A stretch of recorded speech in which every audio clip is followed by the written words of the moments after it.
Сәлем достар, жаңа жылдарыңмен құттықтаймыз. Жаңа жыл ғажайыптар мен армандар орындалатын кез. Сендер биыл өте ақылды, мейірімді болдыңдар. Сондықтан біз бүгін ерекше номинациялар тапсырамыз. Ендеше бастайық. Бірінші номинация тазалықтың ханшайымы. Бұл номинацияны Байжұма Айша алады. Өйткені Айша тазалықты жақсы көреді. Бәрін ұқыпты ұстайды. Келесі номинация ең шығармашыл қыз. Бұл атақ Байжұма Каусарға беріледі.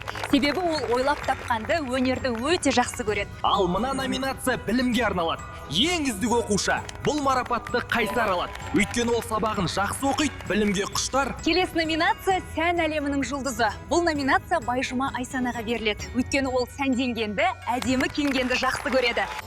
Ал енді ең ерекше номинация. Ең сүйкімді қыз. Бұл атақ Байжұма Ажарға лайық. Сендердің барлығың нағыз батырсыңдар.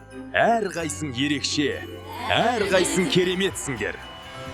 Жаңа жылдарыңмен достар. Күлкі, бақыт, сиқыр сендермен бірге болсын. Сау болыңдар.